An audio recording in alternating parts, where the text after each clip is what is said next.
This content is presented for educational, historical, and cultural analysis purposes. All theological interpretations shared here reflect the views of various scholars and traditions, and should be understood as according to the interpretation of unredacted rather than absolute doctrinal claims.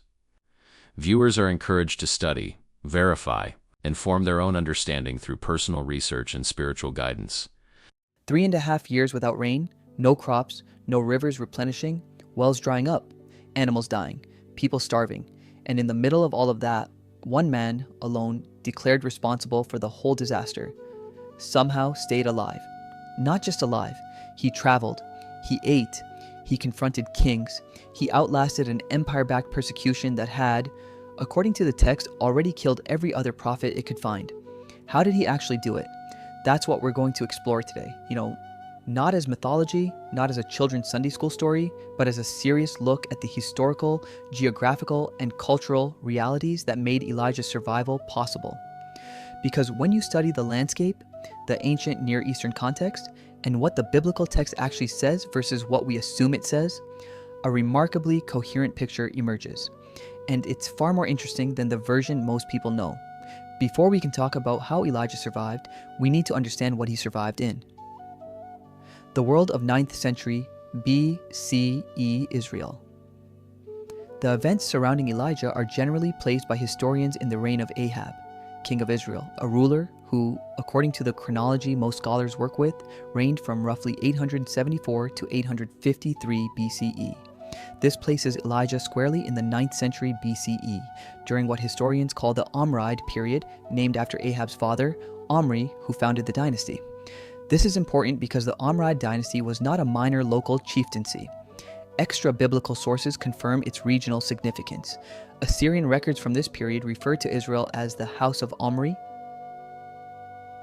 a designation that persisted even after the dynasty fell, suggesting how dominant it was in the ancient Near Eastern political landscape.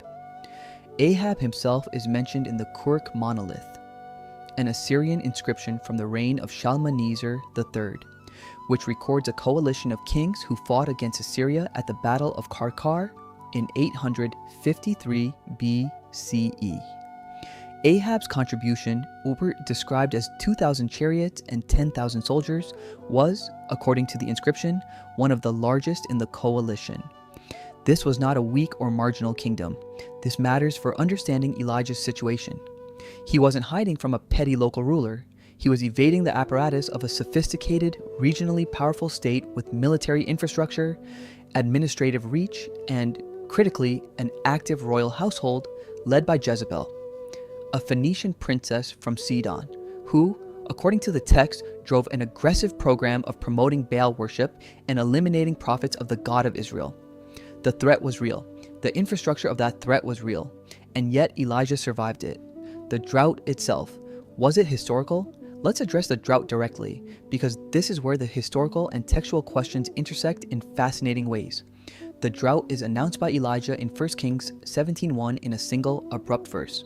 He appears before Ahab and declares that there will be no rain or dew except at my word. Then he disappears. The New Testament, in the letter of James, refers to this drought as lasting 3.5 years, a figure also used in Luke 4:25. The Hebrew text of Kings doesn't specify the duration explicitly, but most scholars accept the 3.5-year timeframe as consistent with the narrative's internal logic. Now, here's what's historically interesting. Droughts in the Levant, the region encompassing modern-day Israel, Lebanon, Jordan, and Syria, are not anomalies. They are climatological realities. The Eastern Mediterranean experiences what climatologists call multi-year drought cycles, driven by fluctuations in sea surface temperatures and atmospheric pressure systems over the Mediterranean and the Red Sea. Paleoclimatological studies, including research published in academic journals examining pollen records, lake sediment cores from the Sea of Galilee, and isotope analysis from cave formations in Israel, have identified evidence of significant drought episodes in the ancient Levant, consistent with the Iron Age period. This doesn't prove the Elijah drought was historical, but it does confirm that a severe multi-year drought in that region during that era is climatologically plausible, not miraculous from a meteorological standpoint alone. What would such a drought actually look like? Springs and streams would diminish or disappear within the first year. Grain harvest would fail. Pasture lands would become desert. By the second and third year, famine conditions would be widespread. The text itself confirms this. By the time Elijah confronts Ahab again at the end of the drought, the king's palace administrator Obadiah is described as scouring the land for any grass to keep the royal horses and mules alive. The infrastructure of the kingdom was under serious strain. Into this context, Elijah had to survive. So how did he? The first hiding place, the Wadi Cherith. Immediately after his declaration to Ahab, Elijah is instructed to go east, to a place called the Wadi Cherith, described as being before the Jordan. The Hebrew word wadi refers to a seasonal streambed or ravine, a type of geographical feature common throughout the Levant, where water flows during the rainy season and can persist in pools and underground seepage even into dry months. The location of the Wadi Cherith has been debated by biblical geographers for centuries. Some traditions place it east of the Jordan River in the Transjordanian highlands, the region of modern-day Jordan. Others locate it west of the Jordan in the hill country of Samaria or Gilead. The text says Elijah was from Tishbe, in Gilead, the Transjordanian region, which makes an eastern location geographically sensible as a retreat to familiar terrain. What's ecologically significant here is a choice of a wadi. During a drought, a wadi east of the Jordan, particularly in the Gilead highlands, which receive slightly more rainfall than the coastal plains due to elevation, would be among the last places in the region where water might persist. The Transjordanian plateau, while also affected by drought, benefits from a slightly different rainfall pattern than the Mediterranean coast. The text says ravens brought Elijah bread and meat morning and evening, and he drank from the stream. Eventually, the stream dried up, which is exactly what you would expect in a prolonged drought. The text presents the raven provision as miraculous, and that's a theological dimension we can acknowledge without it being our primary focus here. What's worth noting is the ecological logic of the location. It was the right kind of place to hold water longer than anywhere else. Elijah didn't hide in a city. He didn't hide in an agricultural valley.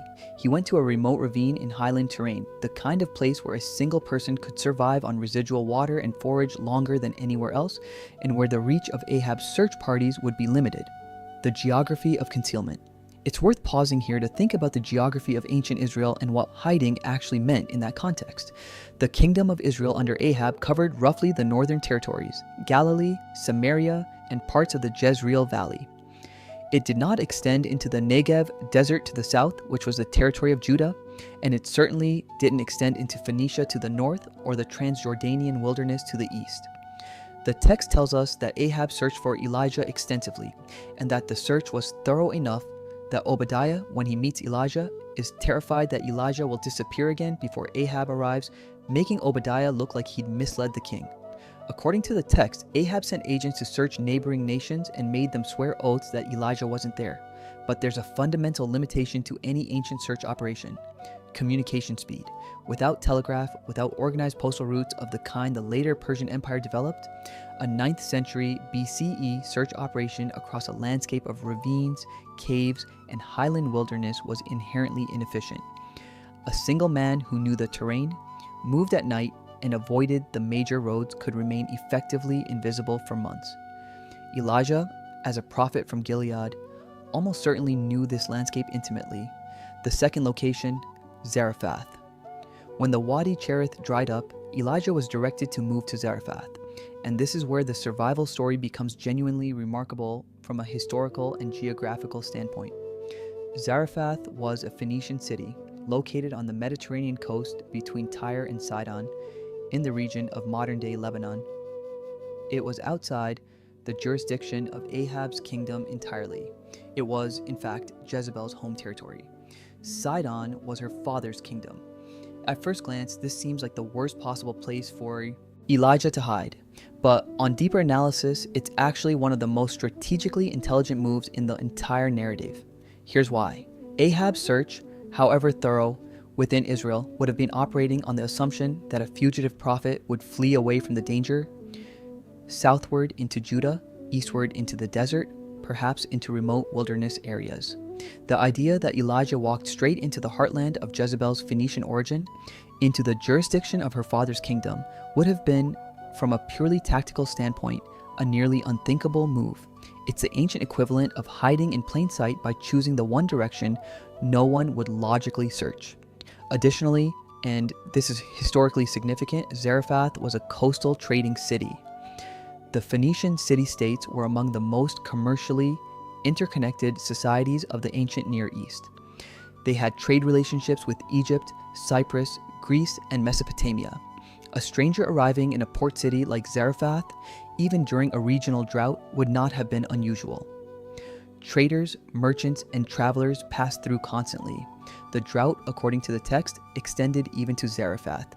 The widow Elijah meets there is on the verge of using her last flour and oil to make a final meal for herself and her son before dying. This confirms the regional scope of the drought, but it also means that Elijah's presence in a city experiencing famine was not conspicuous. He was one of many people struggling to survive. The widow of Zarephath. The encounter with the widow is one of the most humanly detailed passages in the Elijah cycle. He arrives, asks her for water and bread, and she explains she has almost nothing left. He asks her to make food for him first, promising that her flour and oil won't run out. The text presents what follows as a sustained miracle, but what's worth examining here is the social and economic logic of the arrangement.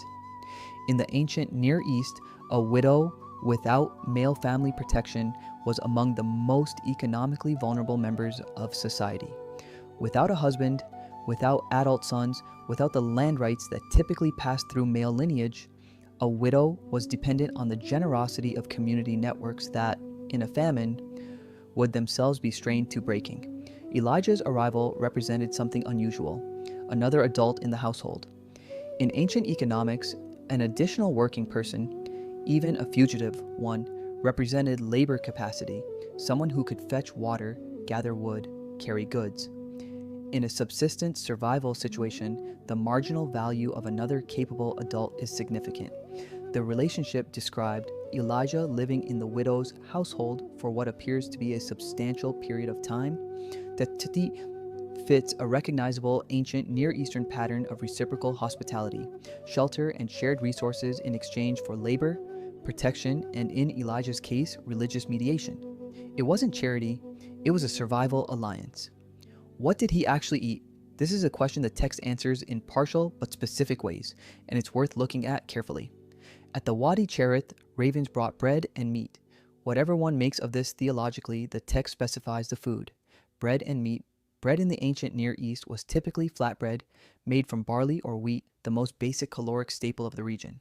Meat, in a subsistence context, would most likely have been small game, birds, rodents, or dried meat from larger animals slaughtered before the drought destroyed herds. At Zarephath, the food source shifts to the widow's household. The flour and oil described are consistent with the Phoenician coastal diet of the period. Olive oil was a major Phoenician export and would have been stored in quantities even in modest households. Barley flour mixed with olive oil produces a dense, calorie-rich flatbread that was a staple across the ancient Levant. Later in the narrative, after the confrontation on Mount Carmel and Elijah's collapse under a broom tree in the wilderness, the text describes an angel providing him with bread, baked on coals, and a jar of water, twice. This sustains him for a 40-day journey to Horeb, the mountain of God. 40 days of travel on 2 meals is presented as supernatural, but it's worth noting that the human body under starvation conditions can travel remarkable distances on minimal food, particularly if the earlier Zarephath period had allowed for some physical recovery. The caloric density of ancient bread made with oil was significantly higher than modern interpretations sometimes assume. The dietary picture the text paints is consistent in its material details with what we know about Iron Age Levantine subsistence food. The confrontation at Mount Carmel. After the years of drought and hiding, Elijah reemerges for one of the most dramatically described scenes in the Hebrew Bible, the contest on Mount Carmel between Elijah and the 450 prophets of Baal. Mount Carmel is a significant geographical feature, a coastal mountain range in northern Israel that juts into the Mediterranean. In the ancient world, it was considered a sacred high place, and its unique geographical position, with its own microclimate and, crucially, proximity to the Mediterranean, made it slightly more likely to receive the first rains at the end of a drought than inland areas. The contest is described in vivid detail. The prophets of Baal call on their deity from morning until evening with no result. Elijah builds an altar of 12 stones, digs a trench around it, and has the sacrifice drenched with water. 4 large jars poured 3 times, filling the trench. This detail has always attracted scholarly attention. Where did the water come from? During a 3.5-year drought? Several explanations have been offered. Mount Carmel's proximity to the sea means that morning dew and coastal fog, even during a drought, could maintain small springs or cisterns in the higher elevations of the range. Some geographers of ancient Israel have suggested that the specific location on Carmel may have had a known spring. Others have pointed out that the text may be using the water drenching as a deliberate narrative device to emphasize the totality of the miracle, making it impossible to attribute to any natural cause. What follows the contest, the return of rain, is described in meteorological terms that are, interestingly, quite specific. Elijah's servant goes to look toward you in the sea 7 times before seeing a small cloud, as small as a man's hand, rising from the Mediterranean. This is consistent with how rainfall approaches the Carmel coast from the west. Cumulus clouds building over the sea before moving inland. Whether or not one reads the event as miraculous, the meteorological observation embedded in the text reflects genuine familiarity with how weather patterns work in that specific coastal geography. The aftermath, running and collapse. What happens after Carmel is often overlooked in popular retellings, but it's one of the most psychologically and physically honest passages in the entire narrative. Jezebel, informed of the death of her prophets, sends Elijah a message threatening his life. And Elijah, the man who had just stood alone against 450 opponents, runs. He flees south through Judah into the Negev desert, sits under a broom tree, and asks to die. This has been noted by scholars of pastoral theology and psychology as a remarkably realistic depiction of what we might today recognize as post-adrenaline collapse, the physical and psychological crash that follows extreme stress and exertion. After years of isolation, the sustained tension of concealment, and the explosive confrontation at Carmel, Elijah's body and mind gave out. The broom tree, Retama radum in botanical terminology, is a common desert shrub of the Negev and Sinai regions, known for providing shade in otherwise barren terrain. The specific mention of this plant is consistent with the geography. If Elijah fled south from Carmel into the Negev, broom trees are exactly what he would have found. He sleeps, he's fed, he sleeps again, he's fed again, and then he walks 40 days to Horeb, to the mountain where Moses received the law in what is likely the Sinai Peninsula. The journey is presented as spiritually purposeful, but geographically it also makes sense as a retreat to the furthest possible point from Jezebel's reach, the deep wilderness of Sinai, outside any kingdom's effective jurisdiction. Elijah at Horeb, the cave, and the still small voice. The encounter at Horeb is theologically the climax of the Elijah cycle's first movement. He finds a cave, spends the night, and is asked, "What are you doing here, Elijah?" His answer is striking in its exhaustion. "I have been very zealous for the Lord God of hosts, for the Israelites have forsaken your covenant, thrown down your altars, and killed your prophets with the sword. I alone am left, and they are seeking my life to take it away." This is a man who has reached the end of his psychological and physical reserves. What follows is one of the most unusual divine encounters in the Hebrew Bible. There is wind strong enough to break rocks. There is an earthquake. There is fire.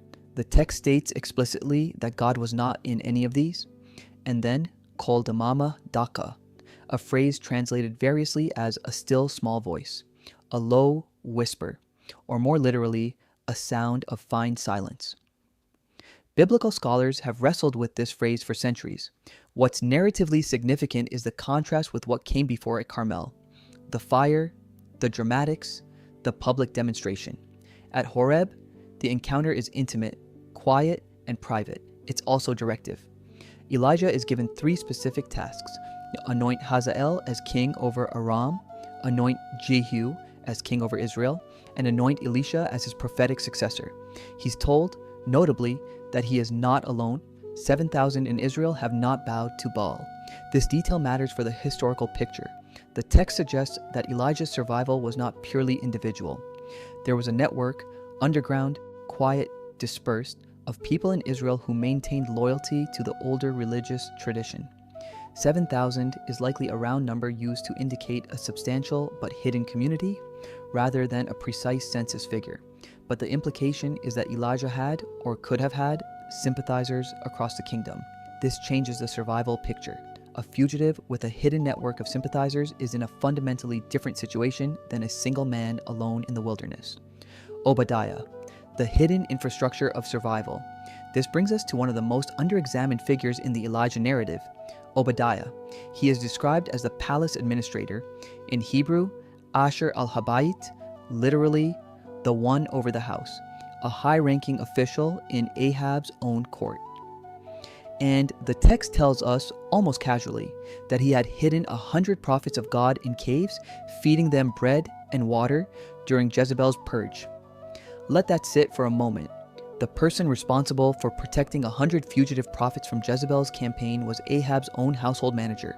He was operating inside the palace, coordinating logistics for a covert rescue operation, while simultaneously carrying out his official duties, presumably including executing the very search orders he was secretly undermining. This is the ancient equivalent of a high-level government official running an underground network from within the apparatus of the state he was nominally serving. Obadiah's presence in the narrative tells us something crucial. Elijah's survival was not an isolated individual phenomenon. It existed within a broader ecology of resistance and protection.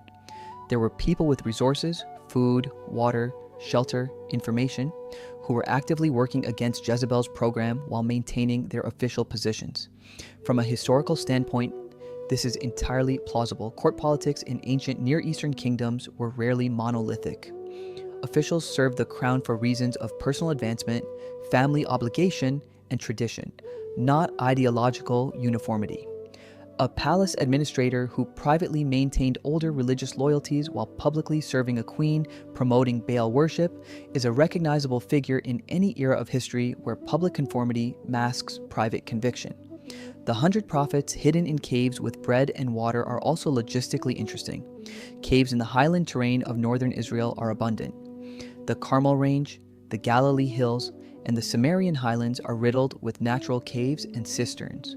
Feeding 100 people covertly would require either a large sympathizer network, contributing small amounts each, or access to palace resources being quietly diverted. Given Obadiah's position, the latter is plausible. The role of Elisha, succession and community. When Elijah finally finds Elisha, plowing a field with 12 yoke of oxen when Elijah throws his cloak over him, the text gives us another piece of the survival picture. Elisha's family was wealthy by the standards of the period. 12 yoke of oxen working a single field indicates substantial landholding. This was not a subsistence farmer. Elisha came from a family with resources, social standing, and almost certainly regional connections. When Elisha prepares to leave, he slaughters the oxen, uses the wooden plow as fuel, and distributes the meat to the people around him.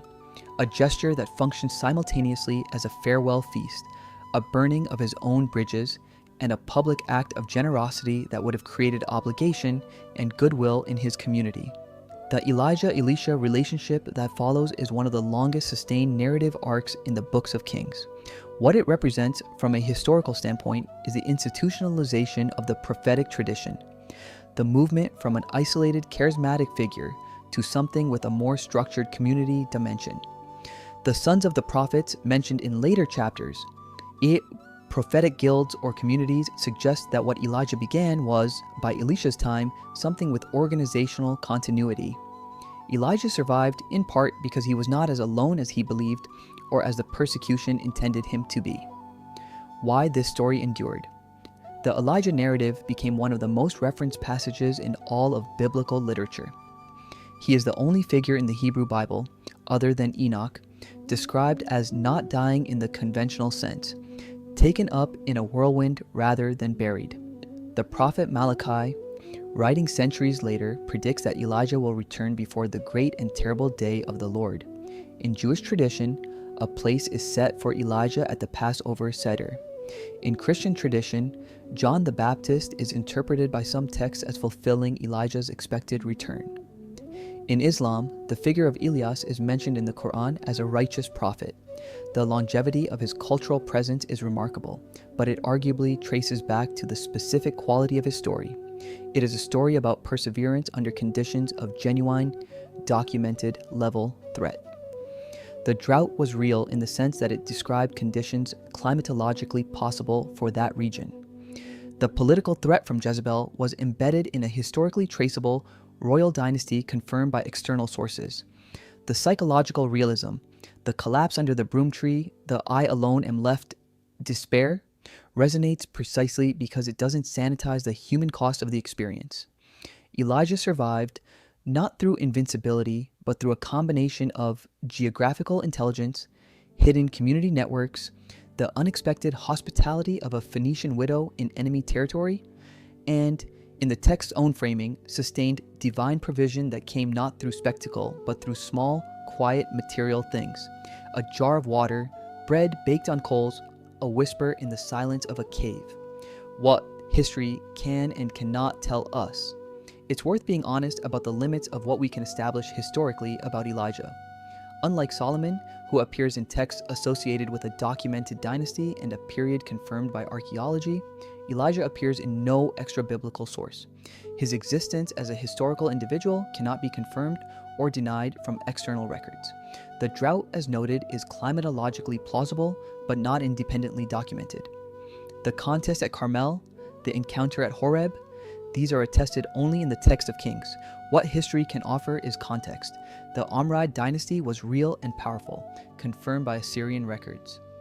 Jezebel's Phoenician origins and her influence on Israelite religious practice are consistent with what we know about royal intermarriage and cultural exchange in the ancient Near East. The geography described, the Wadi Cherith, Zarephath, Mount Carmel, the Negev, the Sinai, is accurate and detailed in ways that suggest authors familiar with these places. What scholars like John Gray and Simon de Vries in their academic commentaries on Kings have noted is that the Elijah cycle has the character of traditions preserved within a specific community, possibly the prophetic guilds, over a long period before being incorporated into the larger narrative of Kings during the Deuteronomistic editing of the text, likely during the 7th century BCE or the period of the Babylonian exile. This doesn't make the account fabricated. It means it was shaped, preserved, and ultimately written down by communities for whom Elijah represented something vital, the possibility that a single person or a small hidden community could maintain integrity against the weight of state power and survive. 3.5 years, a wadi that held water longer than it should have, a widow in a foreign city who shared her last flower, a palace official who hid 100 people in caves, a community of 7,000 who never bowed, invisible to the official record. The survival of Elijah, when you examine the full picture, was not the story of one man against the world. It was the story of one visible figure sustained by an invisible network. People whose names the text mostly doesn't record, operating in the margins of a powerful state, keeping something alive that the state wanted to extinguish. That, perhaps, is the most historically resonant dimension of the whole account. The drought ended, the kingdom eventually fell, but the tradition carried forward.